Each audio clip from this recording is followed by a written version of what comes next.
सासाराम बगल का ही जिला है रोहतास, और वहां हम चलते हैं प्रभु जी। रोहतास में भी कई सीटें हैं जो बहुत महत्वपूर्ण है, कांटे की लड़ाई कई सीटों पे।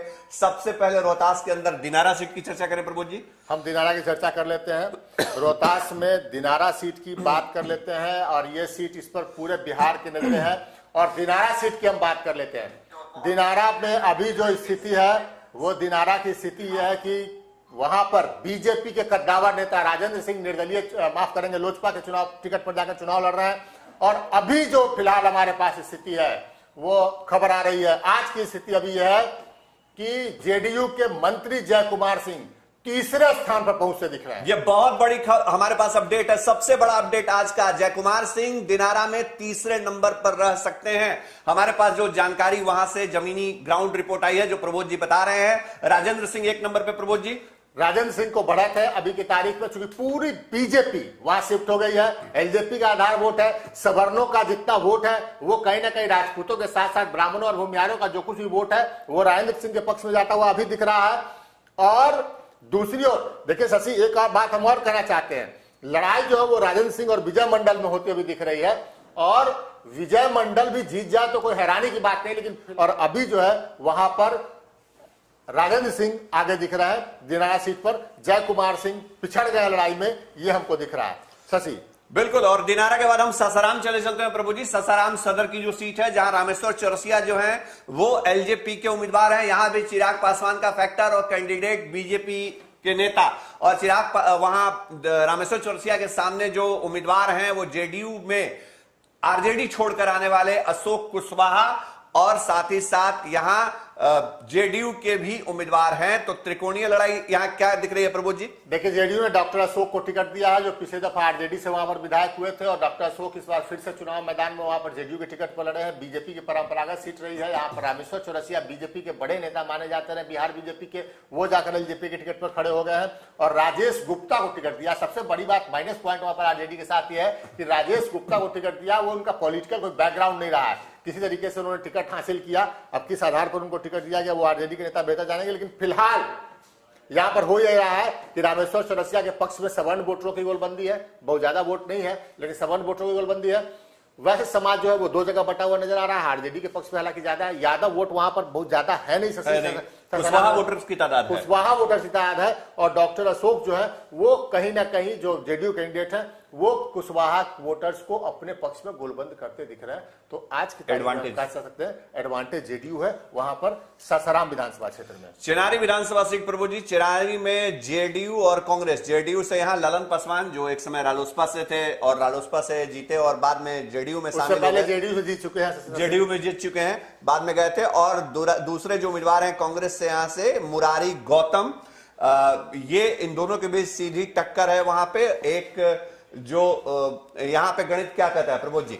देखिए, हमको चिनारी सीट पर ललन पासवान मुसीबत में फंसते हुए नजर आ रहे हैं। जो हमारे पास खबर पहुंच रही है वही उसके मुताबिक मुरारी गौतम जो उम्मीदवार है वहां पर कांग्रेस के, उनके साथ रविदास के साथ साथ ब्राह्मणों का एक, चूंकि उनके पिता भी वहां पर नेता रहे, वहां से विधायक कांग्रेस के नेता रहे, तो वो ब्राह्मण वोटरों की राजनीति वो करते रहे। ब्राह्मण वोट उनके साथ कहीं ना कहीं जाता दिख रहा है। आरजेडी का जो परंपरागत वोट है, यादव और मुसलमान का वोट है, वो उनके साथ जाता दिख रहा है।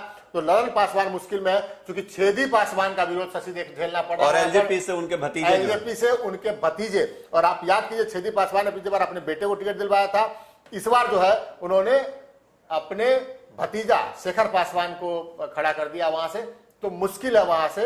और ये भी लगता है प्रभु जी की छेदी पासवान भले ही सांसद बन गए हों लेकिन उनको लगता है कि इस सीट पर उनका दखल होना चाहिए। हमारे घर का सीट है, वहां से तो हम चुनाव जीतते रहे।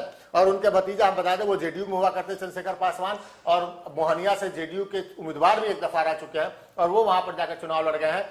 तो वहां पर ललन पासवान शासक में, और फिलहाल हम कह सकते हैं कांग्रेस एडवांटेज में है शशि। एक और सीट जहां महागठबंधन को शायद आपको लगता है प्रभु जी की वहां एडवांटेज मिल सकती है, नोखा सीट पर। यहां अनीता देवी पूर्व मंत्री आरजेडी से और जेडीयू से नागेंद्र चंद्रवंशी है और एलजेपी से वहां कृष्ण कबीर है जी।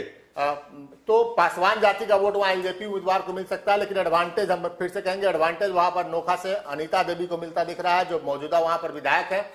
बात यह है कि अति पिछड़ी जातियों की गोलबंदी कहीं ना कहीं होती दिख रही है।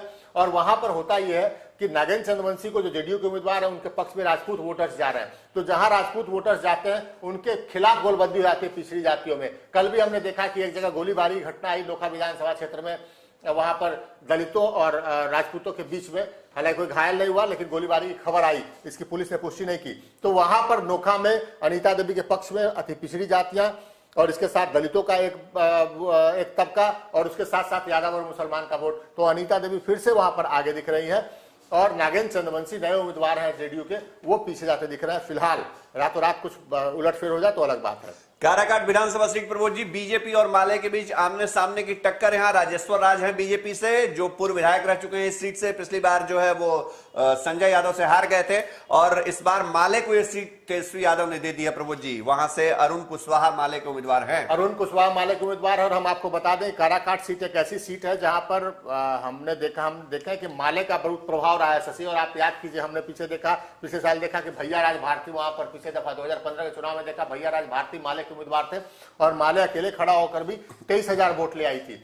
और हम देखते हैं उससे पहले 10 के चुनाव में भी देखा कि माले ने यही 21, 22, 23,000 वोट माले को आते रहे। तो माले का अपना वोट बैंक और प्लस जो यादव वोट है वो उसके ऊपर जा रहा है, मुस्लिम वोट वहां पर माले को मिल जा रहा है।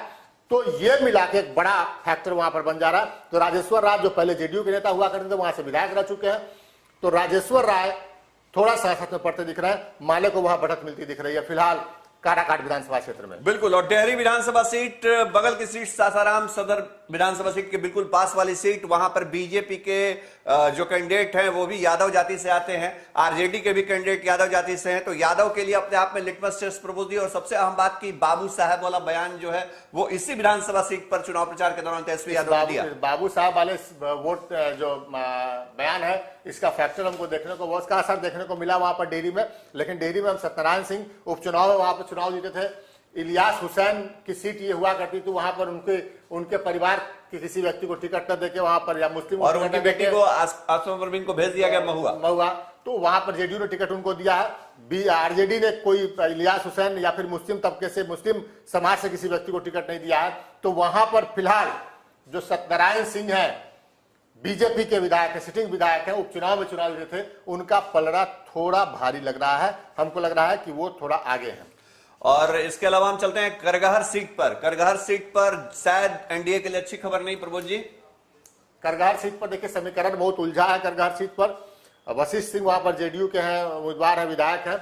लेकिन हुआ है क्या कि वहां पर जेडीयू के कद्दावर नेता हुआ करते हैं रामधनी सिंह, उनके बेटा उदय प्रताप सिंह वो मायावती की पार्टी बीएसपी की पार्टी से खड़े हो गए हैं वहां पर।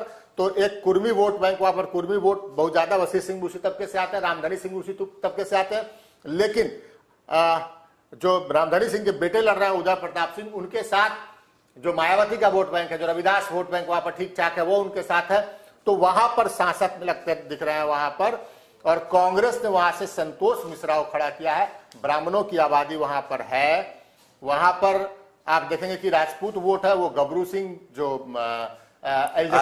एलजेपी के उम्मीदवार हैं, वो उनके हिस्से भी बहुत एक राजपूत वोटरों का एक बड़ा तबका जा रहा है उनके साथ। तो कुल मिला के संतोष मिश्रा जो वहां पर हैं उम्मीदवार हैं कांग्रेस के, वो आगे निकलते दिख रहे हैं। हमको जो दिख रहा है वो ये है कि करगहर सीट से महागठबंधन का प्रत्याशी, कांग्रेस का प्रत्याशी फिलहाल भारी दिख रहा है।